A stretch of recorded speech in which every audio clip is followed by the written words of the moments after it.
Agora a gente vai falar sobre um tema muito importante, que inclusive ele gera dúvida e até polêmica, para vocês verem.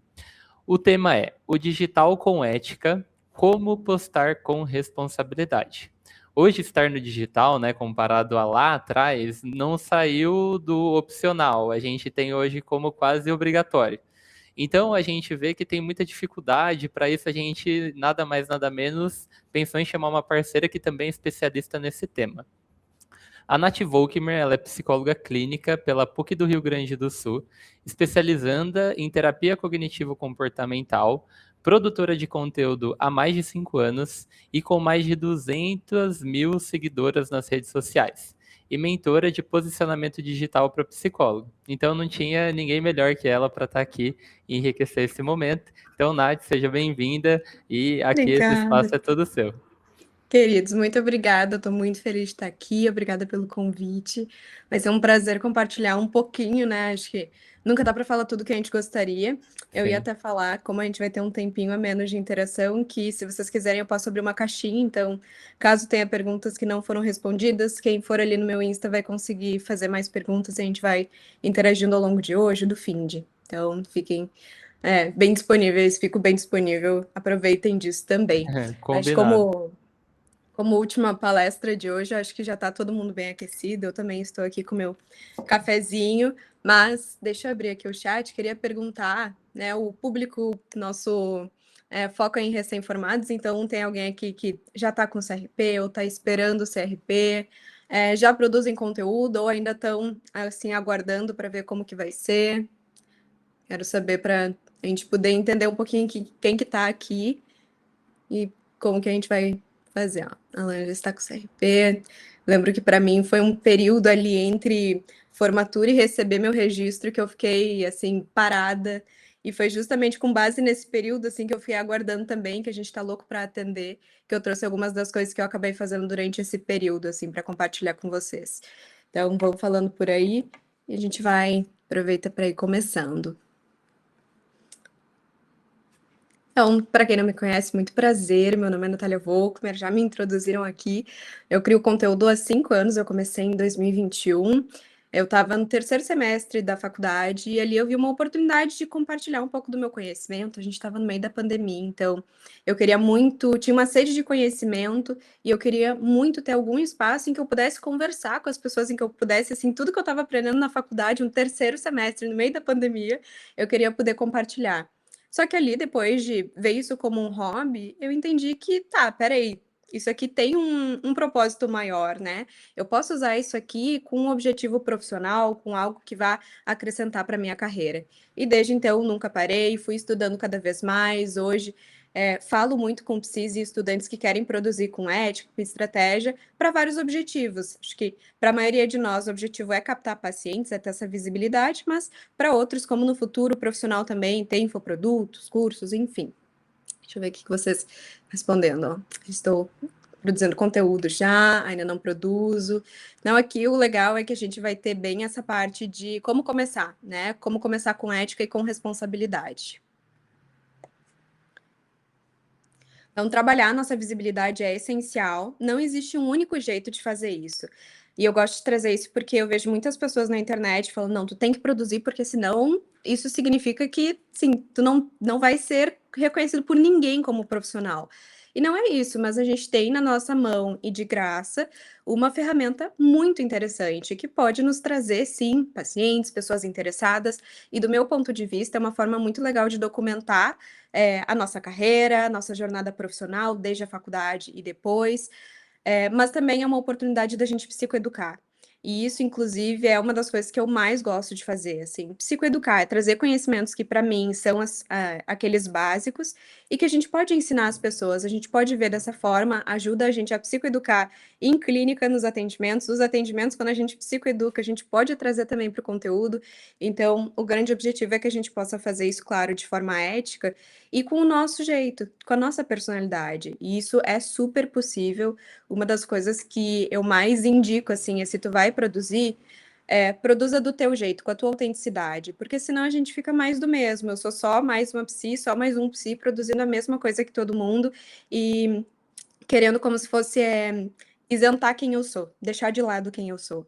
E essa é uma das coisas que não é legal que a gente faça, né. Então, para as pessoas chegarem até nós, para a gente captar pacientes, é interessante que as pessoas nos conheçam, que elas vejam quem a gente é, porque terapia também é sobre isso, né, sobre conexão. Então, ter a nossa autenticidade, fazer isso de forma ética e fazer de um jeito que faça sentido para nós é super importante. Então, aqui eu queria trazer, antes da parte de ética em si, que eu sei que vocês devem estar loucos para saber, até porque a gente tem, assim, medo de até respirar, né, ainda mais a produção de conteúdo na psicologia, mas queria trazer um pouco do que foi, assim, estratégias que eu fiz, claro, eu já produzia conteúdo antes, mas as estratégias que eu fiz, naquele período, assim, estava esperando receber o CRP e enfim, e que também estão conectadas com produzir conteúdo. Então, uma das coisas que eu fiz, por exemplo, foi já ir definindo meus horários de estudo, de atendimento, de produção de conteúdo. Tu ainda não recebeu teu CRP, tu ainda não tem tua agenda formada, mesmo depois que recebe, se tu tá aguardando ali os pacientes, já vai definindo que horários são esses. Porque assim, conforme os pacientes forem vindo, forem tendo interesse, tu já sabe quais os horários que tu tá disponível. Não fica assim, eu tenho um paciente na segunda às 10, depois eu tenho outro às 5, depois às 7, e a agenda fica uma loucura. E junto com isso já vai colocando outros horários, então, a parte de produção de conteúdo, não é quando dá vontade. Se tu quer usar isso como uma ferramenta no teu trabalho, assim como, né, estava tendo agora a palestra sobre contabilidade, não é algo que a gente deixa para quando dá tempo, é algo que a gente insere na nossa agenda. Definir o teu público-alvo, dentro dessa parte de produção, quem que eu quero atingir, né, o que eu quero atingir, junto com a parte de saber qual é o meu objetivo, o que eu quero produzindo conteúdo, a gente já consegue direcionar um pouquinho, tá, mas quem que eu quero? Por exemplo, minha produção de conteúdo sempre foi mais voltada a mulheres, e depois que eu me formei, meu atendimento ficou voltado para mulheres. Então, tu não precisa definir um gênero, enfim, mas que tu saiba pelo menos, assim, quem que eu quero que chegue até mim, porque isso já vai facilitar bastante a tua produção. Durante esse meio tempo, tu pode ir documentando a tua rotina profissional, o que tu tá estudando, de onde, né, qual é a tua história, de onde tu veio até se tornar psi. Documentar isso é super legal, tanto para nós quanto para as outras pessoas que vão nos conhecendo e que quem nos escolhe não é meramente pelo nosso diploma, né? Pouquíssimas pessoas pedem o nosso currículo, nunca aconteceu comigo de me pedirem meu currículo, para me escolherem como psi. Então é muito essa parte, claro, de a gente psicoeducar, mas documentar quem a gente é ali, mostrar quem a gente é para que as pessoas possam nos conhecer, se identificar, se conectar. E fazer isso, claro, pensando nos nossos objetivos. Então, definir junto com o público-alvo o teu nicho, subnicho. Se eu estiver falando muita loucura aqui, me avisem que eu dou uma desacelerada e explico um pouco mais. Claro que o foco não é esse, mas o nicho vai ser o grande tema que a gente vai falar. Se cada dia eu produzo sobre um assunto diferente, então um dia eu falo sobre autoestima, depois eu falo sobre psico dos esportes, no quarto dia eu falo sobre ansiedade, depois claro que são assuntos que a gente pode conectar, mas fica mais fácil se a gente sabe qual que é o centro, qual que é o foco da nossa produção. Então, teve algum tema que tu te interessou mais, que tu pensa em te especializar? Esse já é um norte para definir esse nicho. E aí, junto, por exemplo, escolhi que meu nicho vai ser ansiedade. Gosto muito de estudar, quero me especializar nisso. O que se conecta com a ansiedade? Que aí vão ser esses subnichos, essas flechinhas que a gente vai puxando. Posso falar sobre autoestima e ansiedade, sobre relacionamentos e ansiedade. São temas que se conectam com um tema central, para que tu tenha, claro, a possibilidade de não falar todos os dias unicamente, exclusivamente sobre uma coisinha fechada. Então é definir esse tema que tu vai falar e quem que tu quer alcançar. Começar com essa organização, ter já te dá um norte de estratégia de como que tu vai fazer para alcançar essas pessoas, para captar pacientes no futuro. Então, é a melhor forma de definir quais vão ser os passos para alcançar esse resultado que tu deseja. Se tu tá produzindo conteúdo, tem um motivo. Então, é agora, a partir desse objetivo final, a gente traçar quais que vão ser os caminhos e passos para alcançar isso. Que mais que foi, assim, divisor de águas, enquanto eu estava nesse momento de recém-formada? Definir quais vão ser os teus limites, quais vão ser as tuas regras, atendendo os teus valores, os teus objetivos profissionais, Como que isso se conecta com a produção de conteúdo? Vou falar um pouco mais sobre ideias depois, mas um dos conteúdos que mais me trouxe resultado, que mais me traz resultado até hoje, no quesito captação de pacientes, são conteúdos em que eu falo sobre psicoterapia, mas não sobre terapia num geral, sobre terapia comigo. E cada profissional, cada um de vocês vai ter o seu jeito, as suas regras. Vai exigir pagamento antes ou depois, vai atender usando materiais terapêuticos ou não. Tudo isso, todos esses detalhes, eles vão direcionando como que vocês vão atender, e isso é algo que vocês também podem documentar. Então, ter os seus objetivos profissionais, já ir pensando em precificação, por favor. É uma etapa importante que, conforme tu aproveita esse momento, assim, pré-CRP ou pré-agenda cheia, tu vai tendo mais direcionamento na tua carreira. E junto com isso, desenvolver materiais de psicoeducação, materiais que tu vai utilizar ou documentos como contrato, tudo isso é essencial. Eu sempre recomendo que tu já tenha antes, bem no início de carreira, porque quando começa a chegar os pacientes, tu vai ter que ter. Então, que tu já tenha antes e que aproveite, inclusive, para usar esses materiais para fazer um vídeo, para mostrar em um post, que possa exibir quem tu é como profissional. Quais que são os detalhes do teu trabalho. E aí, claro que eu não podia deixar de falar um pouquinho aqui da Psicodoc, porque, como usuária diária da Psicodoc, eu não sei o que seria da minha vida sem. Eu quis trazer justamente porque essa parte de documentos, de materiais de psicoeducação, contrato terapêutico, tudo isso fica muito mais fácil usando a plataforma. Então, a gente tem a parte de agenda, área de finanças, prontuário, contrato, escalas. Tem agora uma área da comunidade muito legal, em que a gente consegue compartilhar documentos nossos, materiais, pegar de outras pessoas. Então, essa parte é muito legal, facilita muito a nossa vida. E para quem está começando, é uma forma de já ali entender como funciona a plataforma e depois, e digo hoje com uma agenda cheia, não tem como ficar sem. Digo que eu não me vejo sem a Psicodoc, porque realmente facilita muito a nossa vida. Então, imagina tu ter que fazer 20 prontuários à mão, escrevendo tudo, meu Deus, e onde que guarda? Não, tá tudo ali na plataforma, com criptografia, o que é uma das coisas que a gente tem em quesito de ética.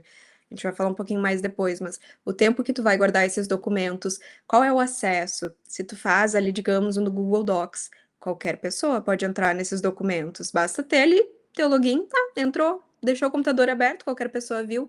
Então, a gente tem na Psicodoc uma plataforma que, junto com essa parte de ética, nos dá essa segurança. E a IA, que ajuda nos prontuários, cria roteiro de post, então, para a parte de produção, nos ajuda muito, tira dúvidas. E uma das coisas que eu quero trazer, já para a gente enganchar com a parte de ética, tem a IA que ajuda também com perguntas sobre a resolução.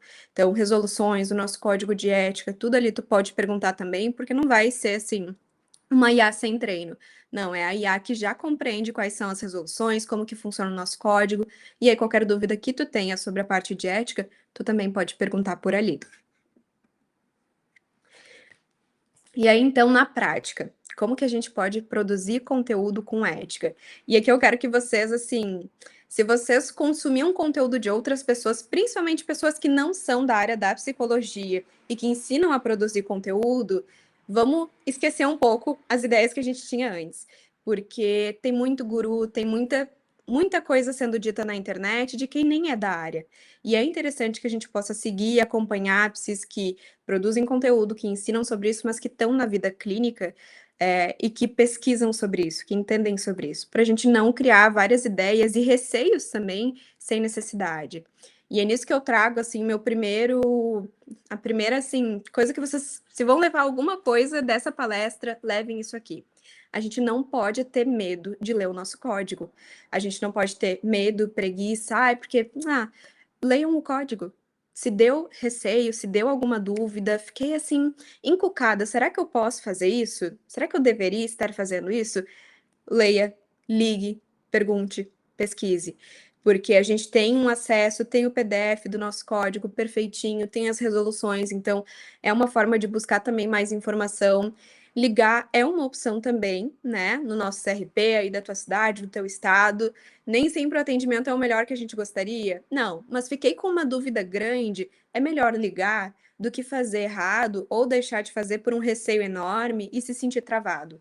Então, a minha maior sugestão de sempre é: a gente não pode ter medo de ler o código, de pesquisar, de estar ali disponível para repensar. E não, assim, acreditar fielmente em qualquer coisa que qualquer pessoa diz na internet, sabe? Deixa eu tomar aqui meu cafezinho só para. Então, pensando em ética e limites, agora sim a parte que a gente precisa saber é. Não digo que precisa estar na ponta da língua, mas é bom que a gente saiba, porque tira alguns receios. Disse no início da palestra, né? A gente tem medo de respirar. E digo isso até porque ontem perguntaram na caixinha quantos pacientes eu tenho, como que eu, organizo os meus horários, enfim. E eu acho que é interessante, claro, dentro dos limites, dentro do que é ético, a gente tentar quebrar alguns tabus, e muitos desses tabus na psico vêm da parte financeira, de quanto se ganha, quanto que cobra na sessão, não no sentido de comparação, mas para a gente ter parâmetro. Então, muitas coisas a gente mesmo vai formando um grande tabu sem necessidade. Então, eu compartilhei o número de pacientes, tarará, e uma psi veio me perguntar: mas Nath, eu vi alguém falando que tu não pode falar quantos pacientes tu tem. E eu fui até pesquisar antes de responder ela, aí fiquei com a dúvida também, nunca vi nada sobre isso. Fui pesquisar, li lá no nosso código, não, o que a gente não pode fazer é usar o número de pacientes como uma forma de publicidade, tipo assim, eu tenho 20 pacientes, então vem comigo porque só tenho mais um horário e... Tá, ok, se estamos usando como um nível de publicidade, de vem porque eu já tenho muitos pacientes e eu quero que tu seja mais. Tá, ok, daí não. Mas no sentido informativo, quantos pacientes tem? Como organizou a agenda? Tá, tenho X pacientes, foi isso. Aí a gente não tem problema. Então, digo isso porque essa psi, ela criou um grande receio e a gente, né, fui pesquisar, fui conversar com ela. Ah, tá, entendemos. Então, é sempre poder ter esse espaço de pesquisa, de ir buscar informação da fonte. Isso é muito importante. Então, quais os limites que a gente precisa se preocupar e realmente tomar cuidado? Primeira parte é caixinhas, directs, aconselhamento. É aquela ideia de terapia na caixinha. E o que é o problema, tá? Qual que é a grande questão? Os pacientes não sabem que eles não podem, que numa caixinha a gente não vai ter espaço, informação, contexto, tempo suficiente para ajudar. A pessoa pode trazer a história de vida dela. Cabe a nós informar de que uma caixinha ou um direct, uma mensagem, não é o suficiente para algo que deveria acontecer num espaço terapêutico. Então, é nosso papel informar. Já tomar o cuidado de não abrir esse tipo de caixinha com aconselhamento de vida, vem fazer terapia por aqui, porque aí induz as pessoas. Tu pode abrir caixinha, é super interessante que a gente traga o nosso conhecimento, que as pessoas possam tirar dúvidas, muitas vezes vão ser dúvidas sobre a própria psicoterapia, então é interessante que a gente use esse espaço, mas não gerando a ideia de que ali a pessoa vai, assim, tirar a dúvida da vida dela e isso vai mudar, vai transformar a vida e ela não vai precisar de terapia por causa disso. A gente sabe que não é assim. Embasamento, estudos, sempre buscar fontes seguras. Nath, eu preciso colocar as referências no meu post? Não precisa. Coloca se quiser.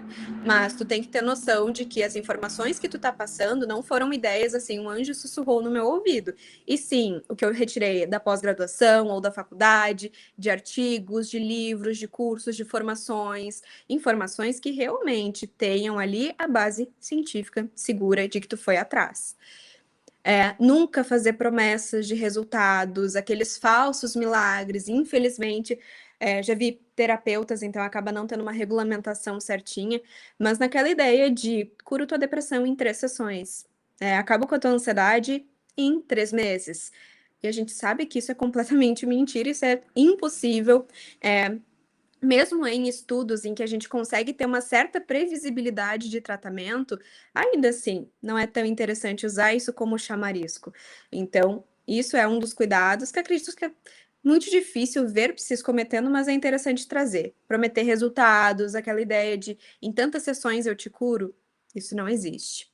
Se autopromover por valor ou rebaixando outros profissionais e abordagens, aquela ideia de eu vou fazer um vídeo falando mal da colega, vou fazer um vídeo falando mal da outra colega e da outra abordagem. É um tiro no pé, porque na verdade isso só torna a psicoterapia e a busca pela psicologia em um ambiente hostil para as outras pessoas. Eu fico pensando, coitados dos pacientes que estão fora da nossa bolha, fora são leigos, né? Não tem conhecimento e o repertório que a gente tem da psico, e vem a gente, os próprios psicólogos, brigando entre si sobre qual abordagem é melhor do que a outra, qual profissional que é melhor do que o outro.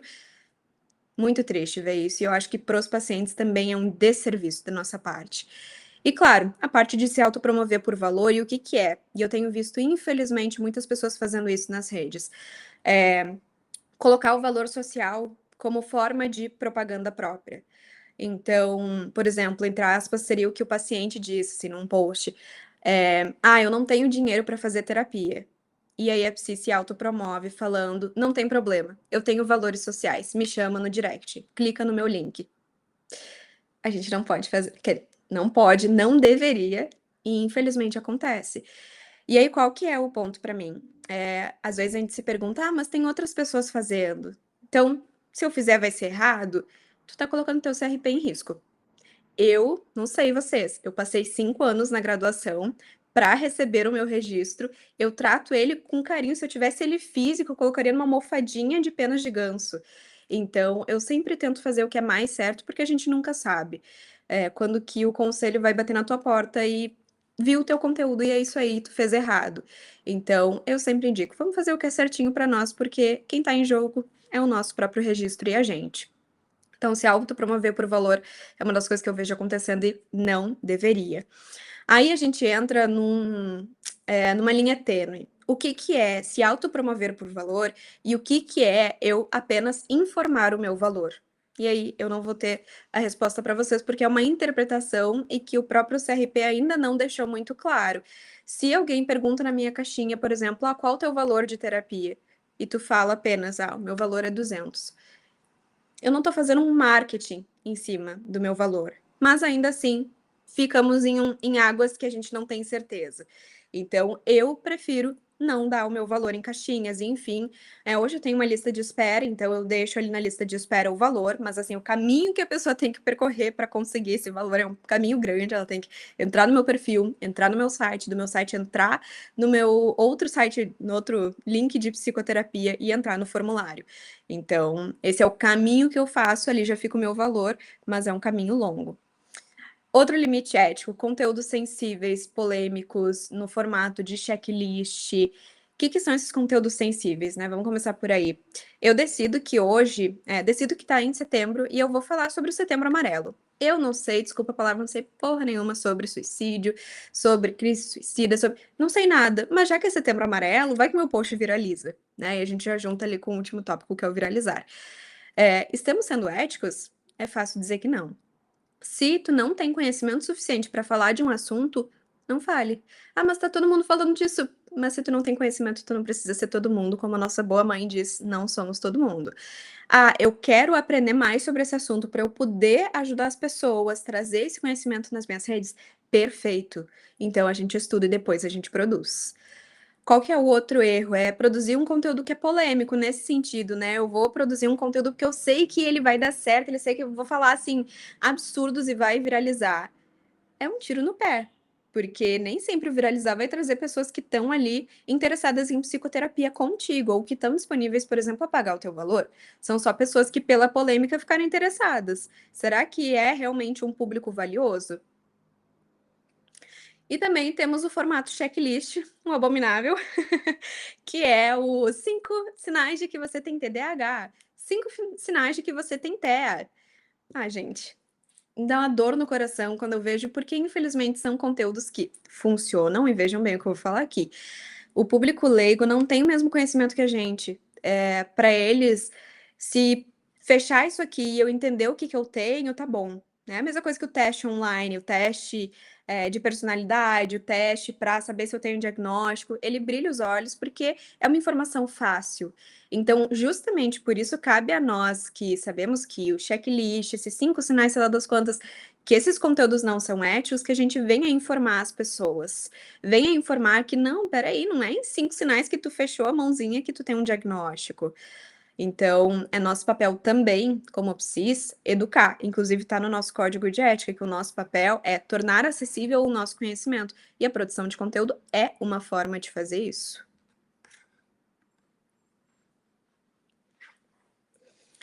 Outros limites agora, mais, digamos, acho que é o que a gente mais vê, né, ou a gente fica com mais receio.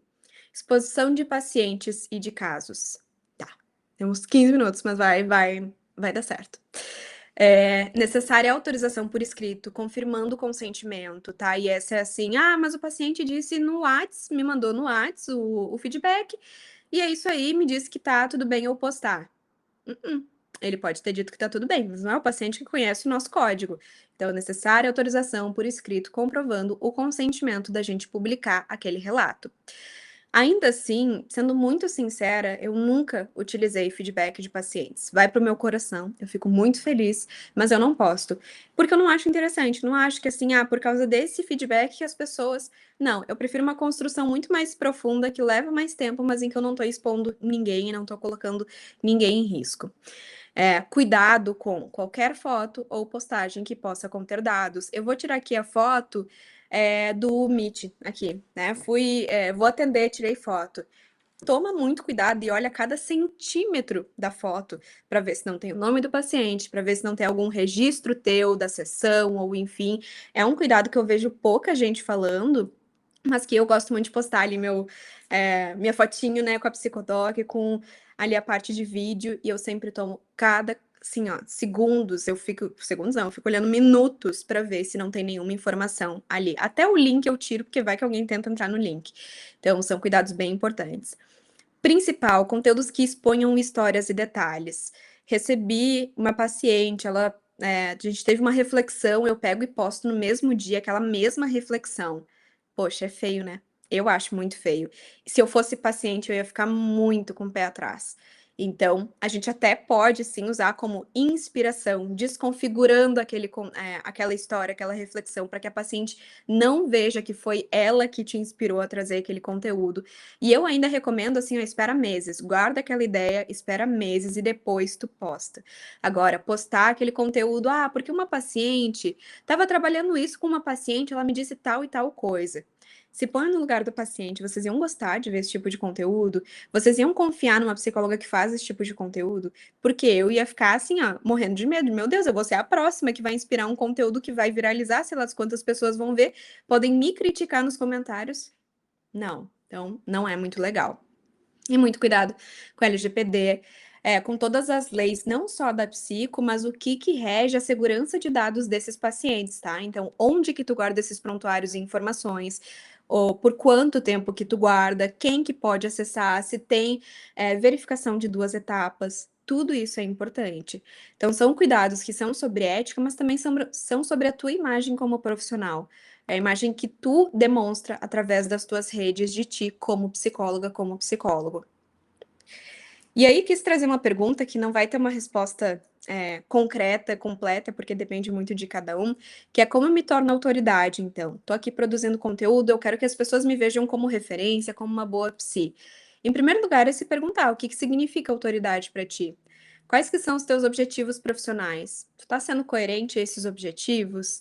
Qual que é o teu posicionamento? Tem algo na psicologia ou dentro do nicho que tu escolheu que tu é contra, que tu é a favor, que tu critica, que tu defende? Isso vai ser o que te diferencia. A gente fica com medo de se posicionar, mas, por exemplo, o meu posicionamento é de que sim, a gente pode viver muito bem da psicologia. E aí vai ter gente que vai acreditar que não, tudo bem, mas eu acredito nisso. Então, esse é o posicionamento que eu levo, é o que eu defendo, e vão ter pessoas que vão chegar e vão se identificar e vão querer fazer atendimento comigo, serem minhas alunas por causa disso, e outras pessoas que não. E a parte de que produzir é psicoeducar. Então, para isso a gente precisa falar no mesmo idioma que o nosso público, não falar no psicologuês, mas sim de uma forma que eles possam entender. E quanto mais a gente psicoeduca, quanto mais a gente ensina e ajuda as pessoas, mais a gente vai se tornando referência. Então, desenvolver autoridade leva tempo e não significa nunca errar. Acho que como profissionais também, a gente tem um medo imenso de errar, tanto com pacientes quanto na produção de conteúdo. A gente vai errar. Vai ter algo que a gente vai falar com a melhor intenção do mundo e alguém vai descontextualizar. E tudo bem, somos seres humanos e a gente sempre tem a possibilidade de depois apagar aquele vídeo ou fazer um novo vídeo que explique o que a gente queria dizer, enfim. Então, acontece, é um risco que a gente corre sendo seres humanos. Então, como captar com responsabilidade? Qual que é o primeiro passo de um bom conteúdo e que é feito com ética? Ter um gancho estratégico, é tu pensar em um título que vai chamar a atenção das pessoas. Então, ao invés de esses são 5 sinais de que a tua autoestima tá baixa. Talvez tu não tenha percebido isso, mas a tua relação contigo mesma, ela tá sendo um problema, né? Tá cada vez decaindo e vai se tornar um problema cada vez maior. É um título que chame a atenção das pessoas, que gere curiosidade, é tu saber embalar teu conteúdo, sabe? Fazer um conteúdo educativo, esse é o conteúdo que mais funciona, é educar as pessoas através do teu conteúdo, simplificando ele. Então, se meu vídeo deu 7 minutos, eu pego aquela ideia, quebro ela em 2 partes e faço 2 vídeos diferentes, por exemplo. Então, a gente sabe que é um conteúdo rápido, isso é difícil para nós que a gente gosta de falar, mas tomar esse cuidado de ser um conteúdo simplificado que as pessoas que não são da psico possam entender. E sempre finalizar trazendo para agendamento. Então, tu te identificou com isso? Gostou do que eu falei aqui? Eu tenho um horário na minha agenda, me chama que a gente pode conversar mais e eu te explico como funciona. Finalizar lembrando as pessoas de que tu é psi e de que tu pode atender elas. Conteúdos que contam sobre o processo terapêutico contigo, esses são os que eu mais vejo resultado. Então, conteúdos em que tu possa falar sobre como funciona a terapia, como funciona a primeira sessão, tu tem regras, tem alguma coisa ali de, por exemplo, pagamento, tu começa no quinzenal também. São informações relevantes e que tu já pode ir mostrando e as pessoas assim vão perdendo aquele receio. Quem nunca fez terapia tem várias dúvidas. É se colocar nesse lugar de se eu estivesse, sim, cogitando terapia. Que tipo de conteúdo, que dúvidas que eu teria? Porque aí tu pode ir produzindo isso e aproximando as pessoas. Então, são esses conteúdos, os conteúdos que ensinam e descomplicam assuntos da psicologia, do teu nicho, que mais ajudam as pessoas a terem interesse na terapia contigo. E eu sempre falo da importância de ter um site ou um contato pelo WhatsApp, tornar o acesso ao agendamento contigo para que as pessoas cheguem até ti o mais fácil possível. Pode ter um site bonitinho, pode ser o link direto pelo WhatsApp, mas para que as pessoas possam chegar no teu perfil, me identifiquei com aquele vídeo, eu consigo clicar e já ter mais informações já de andar. E aí, para a gente finalizar, encerrar, resumir um pouquinho desses erros e acertos.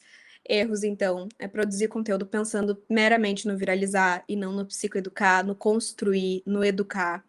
Criar em cima de polêmicas ou assuntos que tu não tem domínio. Produzir conteúdos que envolvam histórias ou relatos de seus pacientes.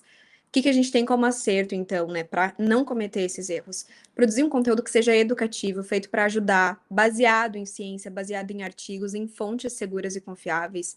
Desenvolver um conteúdo autêntico que tenha o teu jeito e a tua personalidade. E sempre cuidar com informações e imagem pessoal. Preciso, meu Deus, colocar um terno, um salto alto, fazer uma escova? Não, mas cuidado com a roupa que tu usa, de limpar a câmera antes de gravar. São alguns cuidados que sim, eles ajudam a gente a passar uma imagem profissional. Eu digo assim, se tu fosse se encontrar pessoalmente com uma paciente, se tu vai atender, tu te arruma, tu cuida um pouquinho da tua imagem, tu arruma o teu fundo, então faz isso para gravar também, faz isso para produzir o teu conteúdo. E aí, para finalizar, quis trazer um presente para vocês. Eu tenho o The Psis Club, que não digo só um curso, é uma comunidade para psis e estudantes que querem aprender a desenvolver a visibilidade, produzir conteúdo com ética e com estratégia, que eu falei hoje, assim, é 1% do que a gente fala lá, porque não dá tempo, mas eu tenho muito orgulho do clube, é um espaço, assim, muito legal de troca, de ensino, para vocês entenderem como buscar essa parte de visibilidade de forma prática. E hoje eu não faço desconto, assim, é raríssimo, mas hoje eu vou dar para vocês esse cupom aí de 30%. Eu não coloquei qual o cupom, muito inteligente. Eu vou confirmar aqui. Como é que eu não coloquei essa informação, gente? Nath, Que louco. Oi. você tá me ouvindo, né? A Sim, gente tem um grupo do evento, então a gente pode compartilhar, a gente combina o prazo certinho, então pode ficar tranquila, tá bom? tá. Eu acho que o cupom é Start Psi, mas eu vou confirmar. Fica E daí eu A tranquila. digo gente para vai, vocês. Nath, a gente vai fazer um sorteio e no slide do Aham. sorteio tem o cupom. Aí, show. Perfeito. Eu vou colocar também lá no Insta, então, e daí a gente facilita. Obrigada. Perfeito. É uma das informações mais importantes, a guria esquece. Mas enfim, esse é o espaço para quem quer aprender mais sobre essa parte, né, para além da palestra. Então, todos aqui serão muito bem-vindos. Qualquer dúvida, fico disponível lá pelo Insta também. Deixa eu ver. E aqui, nosso encerramento, acho que até consegui finalizar antes, eu tava É verdade, viu? Saiu com tempo bônus, então o que que eu vou aqui. pedir pro pessoal? Aproveita para fazer pergunta. A gente tem uns Uhum, minutinhos bem legais para a gente poder isso. aproveitar esse momento com a Nath aqui ao vivo. E também, né, já aproveitando, como também a gente tem o cupom, a gente vai ter benefícios, no canto Uhum, esquerdo da tela vocês têm o QR Code para vocês entrarem nos sorteios que a gente vai ter hoje. A gente já isso aí. terminando aqui, já vai logo para a sequência e para a finalização desse primeiro dia. Então não percam, tá? Nath, eu vou até fazer algumas considerações para ver se o pessoal Aham, tem pergunta, como está essa dinâmica, mas eu anotei alguns pontos bem interessantes dessa fala. show. O primeiro foi assim, que as redes sociais podem funcionar como essa questão da ampliação do nosso alcance e que a Uhum, gente tem que ter muito esse aspecto de estar abraçado com aquilo que a gente representa, que é a psicologia, e como se fosse o nosso mapa, a nossa bússola uhum, também, né? A gente exato. tem o nosso código de ética. Então, foi uma Uhum, das coisas que eu anotei, e assim, até tentando ver um pouco da sua visão sobre esse aspecto, um comentário bem interessante é que quando a gente conheceu a Nath, a gente não conheceu a Nath por causa do Instagram dela. A gente conheceu a Nath porque ela estava num congresso de psicologia, né, Nath? uhum, sei. Então a gente acha interessante e acho que também é legal você compartilhar Uhum, o quanto que é importante os estudos e esse processo, igual, por exemplo, ir para um evento, igual uhum, você acabou conhecendo a gente também por lá, como esses diferenciais também, né, desse profissional, que ele não é um criador de conteúdo, ele é um psicólogo sim, e criador de conteúdo. exato. É, engraçado até falar, porque assim, quando eu comecei a produzir conteúdo, depois que eu descobri que tá, peraí, eu posso levar isso aqui como algo um pouco mais profissional, para mim foi uma oportunidade muito legal, porque naturalmente eu sou uma pessoa muito na minha. Então, o que eu fiz ali no congresso com a Psicodoc foi uma saída total da minha zona de conforto, porque realmente eu me interessei muito, e enfim. Mas para mim, estar super presente, me fazer vista na faculdade, era uma dificuldade. Sou uma pessoa mais introvertida. Embora não pareça tanto, porque para mim, o postar o vídeo, enfim, eu fui naturalizando. Então, é algo que para mim hoje é muito mais tranquilo ainda do que ainda a parte social, de meu Deus, me fazer vídeo, chamar as pessoas, me comunicar. Mas tem muitas formas, e acho que isso é legal também de as pessoas aqui poderem perceber, né? De vocês poderem perceber o que são os pontos fortes de vocês, no que vocês são bons, o que vocês gostam. Nem tudo que a gente precisa fazer ou vai querer fazer, a gente vai ser bom. Ninguém nasce com a habilidade de pegar e gravar um vídeo. Mas aí também de poder olhar para objetivos e saber o que te interessa ali e quais vão ser as possibilidades para a tua carreira. Mas a parte de, por exemplo, dentro da faculdade, grupos, iniciação científica, liga acadêmica. Eu fiz iniciação científica, foi uma oportunidade assim muito legal de aprender, de conhecer profissionais, de conhecer não só alunos ali da faculdade, mas mestrandas, doutorandas. Então é algo muito interessante também. Foi aí o que me deu a possibilidade de escrever capítulo de um livro que tá para sair, inclusive. Então, são oportunidades muito legais de ir em congresso, em palestras, tudo isso em que a gente está, né, com outros profissionais ou com outras pessoas e que a gente tem a chance de se vender. E eu não digo se vender no sentido de, ah, meu Deus, preciso fazer um baita de um marketing sobre mim. Não, eu sou psicóloga, eu falo sobre tal coisa, eu tô com a minha agenda aberta. É esse tipo de comunicação. E que se tu percebe que tu não consegue dar tanto espaço para isso e que é legal produzir conteúdo porque é uma oportunidade de alcançar pessoas que talvez tu não conheceria na vida real, né, no presencial, também é uma chance maravilhosa. Aham. E acho que tem até um pouco desse aspecto que você compartilhou da sua experiência pessoal também com a timidez, é que às vezes a Uhum, gente tem essa ideia de que provavelmente você conseguiu, né, construir a sua carreira porque você não é tímida. E os tímidos, uhum. eles não Não. conseguem chegar nessa etapa, né? Como uma pessoa Aham. é tímida, você tem algumas dicas ou algumas coisas que você experimentou no meio do caminho, algumas que você já comentou? Sim, se jogue, né? Por exemplo, para mim, assim, a parte de apresentar trabalho, de fazer palestra, sempre foi muito desafiadora. E hoje, por exemplo, estou aqui e felizíssima. Então, foi algo que eu fui construindo. É de sensibilização, né? Eu gosto de Sim. falar assim, ó, somos psicólogos. A gente instrui os nossos pacientes a lidar com desconfortos e de sensibilizar coisas que eles estão se sentindo travados. Nada mais justo do que a gente fazer o mesmo. Claro que vão ter coisas que assim, eu realmente não ligo pra produzir conteúdo, eu não quero, eu abomino. Tá, então tudo bem. Tu não tem interesse algum. Mas assim, tenho interesse, eu só tô com um pouquinho de medo, então vai. vai aos pouquinhos. O que eu fui fazendo no início? Eu só postava, eu criei um perfil do zero, porque eu senti que era o que era necessário para eu começar. Então, eu criei um perfil do zero, não tinha nem meu nome, não tinha minha cara, não tinha nada. E eu ia lá fazendo meus posts Canva. Chegou no momento que tá, peraí, eu já me sinto um pouquinho mais confortável para fazer um videozinho, que na época tava muito na moda, um videozinho com uma música e eu vou soltando, eu vou apontando aqui e vai indo. Tô divertindo a Bia, pelo jeito. E eu Não, fui. eu tô achando incrível, porque não é. Aqui eu tô totalmente exposta, porque eu tenho meu Instagram, eu não posto nada. Essa daqui é a primeira vez que eu tô aqui falando com várias outras pessoas. Então, para mim, isso aqui é tudo novidade. O meu Instagram profissional, eu não fiz um post, então acho que é a deixa daí que eu tá começando, entendeu? Isso, isso aí. Que Então eu bom, tô se eu inspirei uma pessoa, tá adorando. ótimo. Eu ficaria aqui o dia todo te ouvindo, sua fala foi maravilhosa. Mas é muito isso, assim, aí do jeito que dá. E daí, depois de um tempo, vai ficando cada vez mais facinho, assim. Não que vai ser sempre a coisa mais tranquila do mundo. Tem várias vezes que eu vou fazer um vídeo, eu tenho que refazer 30 mil vezes até eu gostar. Mas, ainda assim, se a gente vai fazendo, hoje eu consigo fazer muito mais rápido do que era antes. Acho que o meu primeiro vídeo, eu lembro que eu levei uma meia hora para conseguir gravar, era para ele ter, tipo, 2 minutos. Eu olhei para ele uns dias depois e eu falei, meu Deus, que horror! E eu só apaguei e fingi que nada tinha acontecido. Então, é ir testando e treinando. Às vezes, o próprio parar para gravar, sabendo que eu não vou postar. Eu só vou gravar para ver o que eu vejo de pontos fortes, o que eu gosto, o que eu não gosto. E aí eu anoto e pro próximo eu tento mudar. Então, o próprio treino, que nem, por exemplo, no início, eu, assim, para fazer uma apresentação, eu passava acho que umas 2 semanas treinando, decorando cada coisinha que eu ia falar. E estar aqui foi uma oportunidade legal, porque fazia um tempo que eu não parava assim para ao vivo, dar uma aula, enfim. Mas eu fiz os slides, tá, ok, estou pronta, é isso aí. E é uma diferença muito grande da Natália de 5 anos atrás, que estaria aqui, ó. Então, é a gente se expor. Exato, e também, né, a gente entender que algumas características elas não vão ser a barreira final que a gente nunca vai conseguir ultrapassar.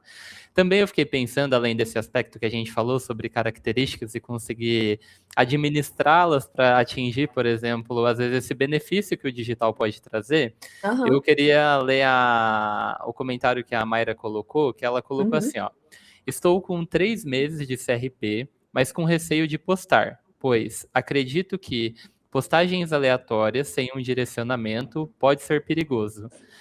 Primeiro, esse aspecto que ela comentou, e disso do que ela comentou, eu achei interessante, talvez assim, o que na prática dá pra gente tentar fazer assim, para sair do aleatório também, que às vezes é uma preocupação que as pessoas têm. Sim. Acho que a primeira coisa é a gente saber qual que é o nosso objetivo. Eu tô aqui para captar pacientes, para depois vender alguma coisa, só para meramente educar, crescer perfil, não tem certo ou errado. Mas só saber assim o que eu quero. Porque se tu tá produzindo conteúdo, tem algum motivo, né? Ou é por hobby, como foi para mim bem no início. Então, o que ali tu quer atingir? O que tu quer alcançar, assim, tudo de perfeito acontecer se tu alcançasse teu objetivo, qual que ele seria? Porque a partir desse objetivo, tu vai criando quais que vão ser os passos que tu vai dar. Então, por exemplo, eu quero muito captar pacientes. Tá, que pacientes que eu quero captar? Tem demandas que eu tenho preferência? O que eu sinto que eu tô mais confiante, que eu gosto de atender? Por exemplo, eu defini que eu queria muito atender mulheres. É um público que eu me identifiquei durante os estágios, acabei atendendo mais mulheres. Então, tá, defini para mim que ia ser mulheres. Se eu quero atender mulheres e eu produzo conteúdo para captar pacientes, então, eu já sei que o meu público será mulheres. Eu vou falar com mulheres. E isso ajuda já a funilar um pouquinho. Se eu vou falar com mulheres, tem conteúdos já que acabam sendo mais pertinentes. Ou a maneira como eu vou falar. Tem algum tema, então, que eu queira falar mais, né? Voltado para mulheres. Eu quero falar de ansiedade, de relacionamentos, de autoestima para mulheres. Tu vai afunilando e tomando pequenas decisões. E o legal é não ter medo de errar. Então, eu quero falar sobre autoestima, mas eu não tenho certeza se vai ser isso. Cria e vê como é que fica. Se as pessoas gostam, se tu gosta de produzir. Ah, não gostei, não me identifiquei, vi alguém falando sobre ansiedade, eu penso que seria mais interessante. Vai lá e testa também a ansiedade, então. Mas ter, assim, um objetivo, um público que tu deseja atingir e um tema do qual tu fala, isso só já te tira completamente do aleatório. Aham. E acho que também uma coisa bem importante, e se você quiser compartilhar assim também, Uhum, é uma coisa que a gente consegue uma única vez que a gente exercita, igual você falou, né? Por exemplo, eu sei que eu quero atender mulheres, e eu sei que o meu Instagram, nesse primeiro momento, ele vai ser voltado para essa captação. Você vai uhum. ali, para um momento, tem todas essas ideias e vai, ou assim, você experimenta, por exemplo, até hoje um pouco sobre isso? Eu experimento até hoje. Até porque também, não que eu sou muito contra a ideia de copiar conteúdos. Acho que se tu pega um conteúdo pronto de outra pessoa e tu coloca pra ti, tu não tem diferencial nenhum, tu meio que anula a tua própria autenticidade. Mas vão ter muitos conteúdos que a gente vai olhar e vai pensar, poxa, que legal, eu posso adaptar isso pro meu nicho, pro meu jeito. Uhum. Por exemplo, eu fiz um vídeo muito legal que deu muito certo, que é minhas regras sendo psicóloga. E aí algumas pessoas perguntaram assim: "Ah, eu posso fazer para sendo nutri, eu posso fazer isso sendo tal, sendo dentista?" Eu falei: "Claro, aproveita", porque é uma forma das pessoas conhecerem mais. Então, é a gente ir adaptando ideias e tendo inspirações, às vezes vão surgindo assim, não necessariamente usar de trends, eu não gosto muito, porque acho que é um conteúdo que não agrega tanto, mas tu poder, às vezes, se inspirar em alguma coisa assim, é super interessante. Claro que tudo pensando naquele formatinho que a gente desenvolveu de objetivo, nicho e público, tu vai adaptando dentro como se fossem essas bases, esses pilares. E aí tu vai testando. Às vezes vai ter alguém que vai querer assim parar e ter um brainstorm completo de tudo que eu vou postar pelo resto da minha vida, e vão ter outras pessoas que cada semana eu vou definindo, até pelo feedback das pessoas que estão olhando ali. Então, fiz um conteúdo que deu mais certo. O que que deu mais certo ali? O que que as pessoas Uhum. gostaram mais?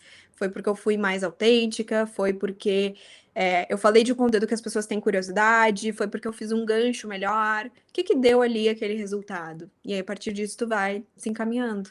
Perfeito. E também, como você acompanha bastante Psis, né? Acho que talvez essa pergunta é bem interessante, porque eu sei que também a galera às vezes não pergunta, mas quer saber. Aham. Número de seguidor, importa? Ou importa até quanto? Não sei se, assim, chega um momento que não importa mais, eu digo isso até no trabalho também, produzindo. Chega um momento em que a agenda enche também, né, e aí o que tu faz depois disso vai da tua estratégia, se tu vai querer formar no futuro ter uma clínica, se tu vai querer vender algo, o que que tu vai fazer depois. Eu continuo psicoeducando e trazendo os meus conteúdos igual, mesmo que a agenda já esteja preenchida. Então, não vai ser o que vai fazer as pessoas olharem pra ti e falarem: "Ah, tá, não vou fazer terapia com ela porque ela tem 100 seguidores".